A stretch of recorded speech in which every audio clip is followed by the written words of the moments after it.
अस्सलाम वालेकुम जी, मैं हूं उस्मान भट्टी आपके साथ कुछ नई खबरों के साथ। पहली बात आपसे ये शेयर करनी है कि कोर कमांडर पेशावर ने KPK की सूबाई कबीना को अपने दफ्तर तलब किया। ये हिस्ट्री में पहली दफ़ा हुआ है कि किसी भी कोर कमांडर हाउस में सूबाई कबीना को बुलाया गया हो। उस सूबाई कबीना के साथ क्या गुफ्तगू हुई होगी ये आपसे शेयर करूँगा। दूसरी अहम बात कि ईद के बाद जो है PTI जो है दीगर अपोजिशन की जमातों के साथ मिलकर एहतजाज करना चाहती है। क्या मौलाना फजल रहमान PTI के साथ मिल जाएंगे? दीगर अपोजिशन की जमातें भी इसमें होंगी। PTI चाहती है कि मैंगल ग्रुप भी हो, अचकजई ग्रुप भी हो, ताकि एहतजाज को हुकूमत के खिलाफ कामयाब बनाया जा सके। क्या मौलाना फजल रहमान गिल्ली थां पर पैर रख लेंगे? क्योंकि चारों सूबों में हुकूमतें तो बन चुकी हैं और मौलाना फजल रहमान को सियासी तौर पर जो डेंट डाला है वो PTI ने डाला है। क्या मौलाना फजल रहमान PTI की इस जाल में या PTI के इस जो दावत है उसको कबूल कर लेंगे? तीसरी बात आपसे ये शेयर करनी है कि कौन सा ऐसा ग्रुप है जो जजिस को जो है वो थ्रेटनिंग लेटर भेज रहा है। क्या उस पर मखसूस किस्म का निशान होता है लेटर पर और मखसूस किस्म का जो पाउडर है वो डालकर भेज रही है? कौन सा ग्रुप है जो अभी तक की इतलात सामने आई हैं? और चौथी आपसे बात ये करनी है कि गार्डियन जो जरीदा है, अखबार है, उन्होंने दावा किया है कि रॉ जो इंडियन एजेंसी है उन्होंने पाकिस्तान में घुसकर जो है 20 लोगों को हलाक किया है। और हमारे जो कानून नाफिज करने वाले इदारा हैं उनका क्या रद्द-ए-अमल है? बात का आगाज़ यहीं से कर लेते हैं कि गार्डियन जो कि एक वेल नाउन जो है जरीदा है, अखबार है, उन्होंने ये दावा किया है कि पाकिस्तान के अंदर जो है रॉ जो है उन्होंने 20 लोगों को हलाक किया। अगर ऐसी बात है तो ये बहुत डायलमा है, बहुत बड़ा अलमिया है कि ऐसा कैसा हो गया। क्या उस जो अखबार दावा कर रहा है क्या उसमें हकीकत भी है? ज़ाहिर है हमारी कानून नाफिज करने वाले इदारे जो है वो इतने कमज़ोर तो नहीं हैं कि वो कोई भी किसी मुल्क की जो है इंटेलिजेंस एजेंसी वो ऐसा काम कर जाए। अलबत्ता अगर बातों की कड़ियाँ मिलाई जाएँ तो कुलभूषण जाधव जो कि एक जासूस था भारतीय, उसको गिरफ़्तार किया गया। क्या उनका यहाँ पर नेटवर्क है? और अगर उनका यहाँ पर नेटवर्क है तो वो किन लोगों को इस्तेमाल कर रहे हैं? जैसे कि अभी अफ़गान के साथ पाकिस्तान की जो है वो कोल्ड वॉर टाइप चल रही है। अफ़गानिस्तान के जो अभी तक दहशतगर्दी के अटैक सामने आए हैं उनमें ये देखा गया है कि अफ़गान मुलव्वस हैं। क्या वो अफ़गानियों को इस्तेमाल कर रहे हैं? जब पाकिस्तान में जो बैंड ऑर्गेनाइजेशंस हैं जिनको दहशतगर्द तंजीमें कहा जाता है, क्या उनको इस्तेमाल कर रहे हैं? अलबत्ता अगर ऐसा हुआ है तो ये कानून नाफिज करने वाले इदारों के लिए बहुत बड़ा सवाल है और बहुत बड़ा चैलेंज है कि इन चीज़ों को डिग आउट किया जाए और फाइंड आउट किया जाए कि ऐसा क्यों हुआ। दूसरी बात आपसे ये करनी है कि मौलाना फजल रहमान को दावत दी गई है PTI की जानिब से कि वो हमारे साथ एहतजाज में मिल जाएँ।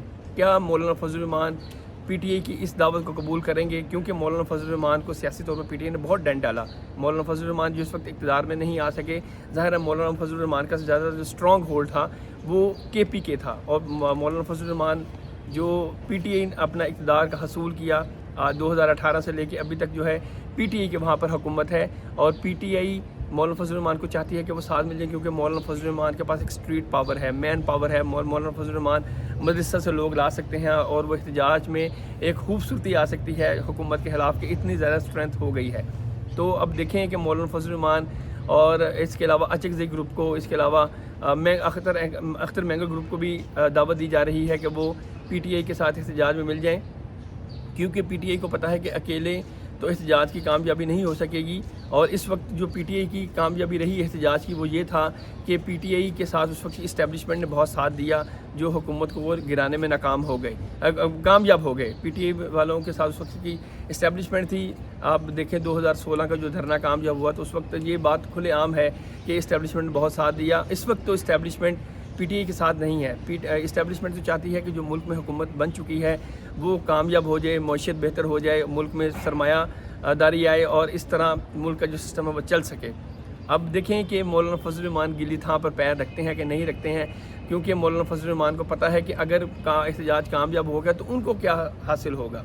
तो अभी तक के जो मामला सामने आ रहे हैं कि इस्टेब्लिशमेंट को अभी तक तो इमरान खान काबिल कबूल नहीं है। वो ये है कि इमरान खान जो है वो अपनी मनमानी करते हैं हुकूमत में आकर। तो जैसे कि मनमानी से मतलब कि इस्टेब्लिशमेंट चाहती थी कि उस्मान बुज़दार जो वज़ीर-ए-आला पंजाब रहे हैं उन्हें हटा दिया जाए ताकि सूबे की डेवलपमेंट हो सके, मगर कहा जाता है कि इमरान खान की अहलिया जो है बुशरा बीबी वो नहीं मानती थी कि उस्मान बुज़दार को हटाया जाए।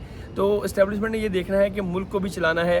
ज़ाहिर है अगर किसी को इक़्तिदार दिया तो वो इक़्तिदार में आकर जो है वो मुल्क को ना चला सके तो ये उस हुकूमत की भी नाकामी होगी और इस्टेब्लिशमेंट की भी नाकामी होगी। तो इसलिए इस्टेब्लिशमेंट अभी तो पीटीआई के हक़ में नहीं है।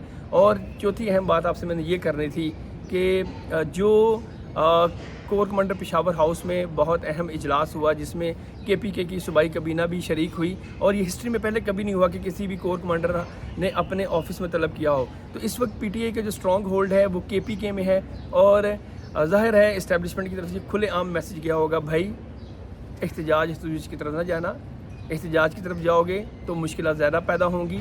ज़ाहिर है अगर ये इल्ज़ाम इस्टेब्लिशमेंट ने अपने आप पर लिया है कि वो हुकूमत को बनाया है उन्होंने, ये हर इंसान बात कर रहा है, तो वो तो ये कभी नहीं चाहेंगे कि इस हुकूमत को भी नाकाम कर दें, तो फिर इसका रिज़ल्ट क्या निकलेगा इस्टेब्लिशमेंट के लिए।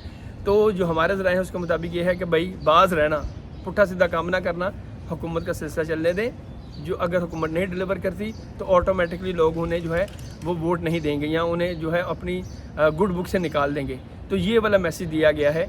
और एक अहम बात जो सबसे ज़रूरी है वो ये है कि इस वक्त जजेस को हद दिए जा रहे हैं। मेरी एक बहुत सीनियर पुलिस ऑफिसर से बात हुई, उन्होंने ये कहा कि जो हद का मतन या हद का जो स्टाइल है या हद पर जो मखसूस किस्म का लोगो है, जो पाउडर है, वो एक ही टाइप है, एक ही ग्रो है जो ये कर रहा है। और उन्होंने कहा कि ये कोई ऐसा भी है पॉसिबल कि जो स्टूडेंट्स हैं वो भी इस काम में लगे हों, और ज़्यादातर उनका जो निशाना है वो यही है या इशारा था वो यही है कि ये जो यूथ है ये इस तरह के काम कर रही है कि मुल्क में अफरा तफरी फैले और लोग जो है परेशान हों, और इस हद का मकसद सिर्फ़ और सिर्फ ये है कि खौफ फैलाया जाए मुल्क में। तो अभी तक की जो इतलात हैं, जो अभी तक की जो इंक्वायरी है वो यही कह रही है कि ये लोकली तौर पर जो है वो मुल्क में फ़ज़ा को एक परेशान कुन बनाया जा रहा है ताकि मुल्क में एक अफरा तफरी फैले कि भाई जजेस को जो है वो डराया जाए। ये कुछ अहम खबरें थी जो आपसे शेयर की। Thank you.